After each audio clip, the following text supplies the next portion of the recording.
Hello everyone, Sandeep Freddy here with Shilpa Martin. So Pushpa 2 കണ്ടിട്ടുണ്ട്. എൻ്റെ അമ്മ ഒരു രക്ഷയില്ല. കാരണം എടുത്ത് പറയേണ്ട കാര്യങ്ങൾ എന്ന് പറഞ്ഞു കഴിഞ്ഞാൽ റൈറ്റിംഗ്. എനിക്ക് ഭയങ്കര ഇഷ്ടപ്പെട്ടു റൈറ്റിംഗ്. എന്ത് മനോഹരമായിട്ടാണ് ഓരോ സീനുകളും നമ്മൾ ട്രെയിലറിൽ കാണിക്കുമ്പോഴത്തേനും അതിൻ്റെ അകത്ത് പലപ്പോഴും പറയുന്നുണ്ട് സുകുമാർ റൈറ്റിംഗ് എന്ന്. അപ്പോൾ ഞാൻ വിചാരിച്ചു എന്തിനാണിത് എടുത്തെടുത്ത് പറയുന്നത് സുകുമാർ റൈറ്റിംഗ് എന്നുള്ള കാര്യം. പക്ഷെ ഇപ്പോഴത് കറക്റ്റായിട്ട് മനസ്സിലായി അല്ലേ, എന്തുകൊണ്ടാണ് സുകുമാർ റൈറ്റിംഗ് എന്നുള്ളത്. എനിക്ക് ഭയങ്കര ഇഷ്ടപ്പെട്ടു. അതെ, ഞാൻ കുറച്ച് പറയുന്നതല്ല, കങ്കുവ സിനിമ കണ്ടതിന് ശേഷം അതിൻ്റെ അകത്ത് ഒരു സീന് പോലും മൈൻഡിലില്ല, ഒരു സീന്. പക്ഷെ ഈ പടത്തില് ഇഷ്ടം പോലെ സീനുകൾ നമ്മൾ തിയേറ്ററിൽ നിന്ന് ഇറങ്ങി കഴിഞ്ഞിട്ടും മണിക്കൂറുകളോളം ഞാൻ ഇപ്പോഴും അത് ഓരോ സീനും ആലോചിച്ചു, ആ സീൻ എന്ത് രസമുണ്ട്, ഈ സീൻ എന്ത് രസമുണ്ട്. ഒരു ബിസിനസ് മാനൊക്കെ കാണേണ്ട ഒരു പടമാണ്. അതിൻ്റെ ഒരു ആറ്റിറ്റ്യൂഡ് കാര്യങ്ങളൊക്കെ. പടത്തിന് ഇത്തിരി ഡ്യൂറേഷൻ കൂടുതലുണ്ട്, ചില സ്ഥലത്തൊക്കെ ഇച്ചിരി പാസമുണ്ട്. പക്ഷെ ആ ഒരു ആംബിയൻസിൽ ബാലൻസ്ഡ് ആണ്. കാരണം അവൻ തുടക്കം തൊട്ടേ നമ്മൾ വണ്ണിൽ കണ്ടുകൊണ്ടിരിക്കുന്ന എല്ലാം കംപ്ലീറ്റ്ലി എന്താണ്, അവന്റെ ഫാമിലി, അവന്റെ മറ്റേ ചേട്ടൻ, അവരെയൊക്കെ ഒരുമിക്കുക എന്നൊക്കെയുള്ള കുറെ കാര്യങ്ങളാണ്. അപ്പൊ അത് അടിപൊളിയാണ്. നമുക്ക് ഇഷ്ടം പോലെ ഗൂസ് ബംസ് കിട്ടും. കൈയടിക്കാനും കൂവി വിളിക്കാനുള്ള ഒരുപാട് സ്വീക്വൻസ് കിട്ടും. ഒരുപാട് ഫൈറ്റ് എടുത്ത് പറയേണ്ടതാണ്. കുറച്ച് ഫൈറ്റുകളുണ്ട്. കൊറിയോഗ്രാഫി ഒരു രക്ഷയില്ലാത്ത ഫൈറ്റ് കൊറിയോഗ്രാഫി സൂപ്പർ. നമ്മൾ ഇതുവരെ ഇത്തരത്തിലുള്ള ഒരു ഫൈറ്റ്, അതിൻ്റെ അകത്തൊരു സിറ്റുവേഷൻ ഉണ്ട്, ഞാനത് സ്പോയിലറായിട്ട് പറയുന്നില്ല. അതായത് ഇങ്ങനെയൊക്കെ ചെയ്ത ഒരാള് എങ്ങനെ ഫൈറ്റ് ചെയ്യും എന്നുള്ളൊരു കാര്യമുണ്ട്. അത് നിങ്ങൾ പടം കാണുമ്പോൾ മനസ്സിലാവും. അതായത് ഒരാളെ ഇങ്ങനെയൊക്കെ ചെയ്ത് ഇനി അയാൾ എങ്ങനെ ഫൈറ്റ് ചെയ്യും എന്ന് പറയുന്ന ഒരു സിറ്റുവേഷൻ ഉണ്ട്. ആ സിറ്റുവേഷനൊക്കെ അടിപൊളിയായിട്ട് ചെയ്തു. Camera work super. കാരണം ബോൾട്ട് ക്യാമറ ഒക്കെ യൂസ് ചെയ്തിരിക്കുന്നത് ഗംഭീരം. 1-2 പാട്ടുകളും കാര്യങ്ങളും ഒക്കെ ഉണ്ട്. പക്ഷെ എന്നിരുന്നാലും നമ്മളൊന്ന് റിലാക്സ് ചെയ്തിട്ട് വീണ്ടും പടം എലിവേറ്റ് ചെയ്യുന്നുണ്ട്. പിന്നെ ചില ടെക്നിക്സുകൾ, മെത്തേഡുകൾ അടിപൊളിയായിട്ടുണ്ട്. ഒരു രക്ഷയില്ലാത്ത പടം. പിന്നെ എടുത്തു പറയേണ്ടതാണ്, പല ഇന്റർവ്യൂസിലും അല്ലു അർജുൻ പറഞ്ഞിട്ടുണ്ട് എന്തുകൊണ്ടാണ് ഫഹദ് ഫാസിലിനെ നമ്മൾ ഈ പടത്തിലേക്ക് എടുത്തത് എന്ന്. പല ഇന്റർവ്യൂസിലും നിങ്ങൾ പല കട്ടുകളും കണ്ടിട്ടുണ്ടായിരിക്കും അല്ലെ. അതായത് നടനെക്കാട്ടിലും മുകളിൽ നിൽക്കുന്ന ഒരു വില്ലൻ വേണമെന്നൊക്കെ.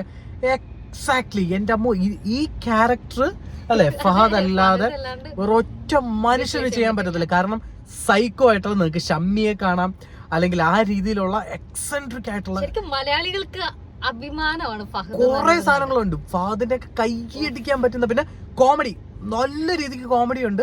ഞാൻ വെറുതെ പറയുന്നില്ല, നമുക്ക് ഇഷ്ടം പോലെ ഇതിനകത്ത് ചിരിക്കാനുണ്ട്, കൈയടിക്കാനും ഉണ്ട്, സീരിയസ് കാര്യങ്ങളും ഉണ്ട്, അതുപോലെ ഇഷ്ടം പോലെ തമാശകളുണ്ട്.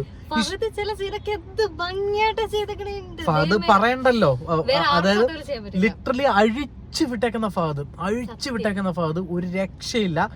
ഗംഭീര പടം. നല്ല ക്രൗഡിന്റെ കൂടെ, നല്ല എൻജോയ് ചെയ്യുന്ന ക്രൗഡിന്റെ കൂടെ ഒരു കിങ് സൈസ് തിയേറ്ററിലൊക്കെ ഇരുന്ന് കാണാൻ പറ്റുമോ നോക്കാം. പടം ബ്ലോക്ക് ബസ്റ്റർ ആണ്.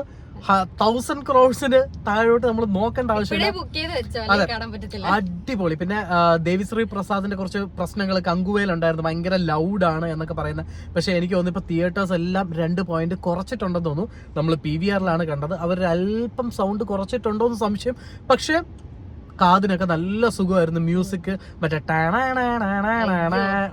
അടിപൊളി മ്യൂസിക്കുകൾ, അടിപൊളി. പിന്നെ നല്ല രശ്മികയുടെ കുറച്ച് പുഷ്പയാവുന്ന കുറച്ച് സിറ്റുവേഷൻസ് ഉണ്ട്. അതെ, നല്ല ഡയലോഗ്സുകൾ അടിക്കുന്ന, നല്ല പെർഫോം ചെയ്യുന്ന. അതായത് നമ്മുടെ അനിമല് കഴിഞ്ഞതിന് ശേഷം ആ അനിമല് ഇവളുടെ ദേഹത്ത് കയറിയ പോലുണ്ട്. പക്ഷെ ഗംഭീരം, എല്ലാരും ഗംഭീരം. അല്ലു അർജുനെ കുറിച്ച് പറയുകയാണെങ്കിലും നോ വേ. കാരണം എനിക്ക് തോന്നുന്നു 4-5 വർഷമായെന്ന് തോന്നുന്നു പുഷ്പയില് അദ്ദേഹം ഇൻവോൾവ് ചെയ്തിട്ട്.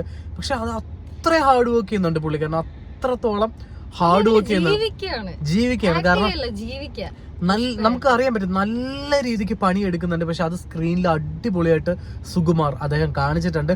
സ്റ്റണ്ട് എനിക്ക് ഒരുപാട് ഇഷ്ടപ്പെട്ടു. കാരണം ഇത്രയും വെറൈറ്റി ആയിട്ടുള്ള സ്റ്റണ്ട് ഈ അടുത്തൊന്നും ഞാൻ കണ്ടിട്ടില്ല. പടം അടിപൊളി ഫിലിം, ഞങ്ങൾക്ക് ഭയങ്കര ഇഷ്ടപ്പെട്ടു, നല്ല എൻജോയ് ചെയ്തു. വെളുപ്പിന് ഫാൻ ഷോയ്ക്കാണ്, നമുക്ക് ഒരു പ്രാവശ്യം കൂടെ ഒക്കെ കാണാനുള്ളതുണ്ട്, കൈയടിക്കാനൊക്കെ ഉള്ളതുണ്ട്. എല്ലാരും ഒന്നിലൊന്ന് വെച്ചാൽ സൂപ്പർ ഭയങ്കരമായിട്ട് ഇഷ്ടപ്പെട്ടു. അടിപൊളി, അതെ പെട്ടെന്ന് പോയി കാണാം. ഫാമിലിക്കൊക്കെ ഇഷ്ടപ്പെടും. കാരണം ബ്ലഡ് വയലൻസ് എല്ലാം സെൻസർ ചെയ്തിട്ടൊക്കെയാണ് ചെയ്തിരിക്കുന്നത്. അപ്പൊ ആണുങ്ങൾക്ക് അത് കുറച്ചൊരു ഇത് വരും, നമുക്ക് ആ ബ്ലഡോട് കാണുന്നത് ഭയങ്കര രസമാണ്. പക്ഷെ കുറച്ചൊക്കെ ബ്ലർ ചെയ്തിട്ടുണ്ട്. ബട്ട് ഫാമിലിക്ക് വേണ്ടിയിട്ടായിരിക്കും. ഫാമിലിക്കും പിള്ളേർക്കും എല്ലാവർക്കും കാണാം. ക്രിസ്മസ് ഇവർ കൊണ്ടുപോകും തോന്നുന്നു. ന്യൂ ഇയർ ഒക്കെ തൂക്കും. അടിപൊളി പടം, സൂപ്പർ സൂപ്പർ സൂപ്പർ പടം, ലവ് ഇറ്റ്.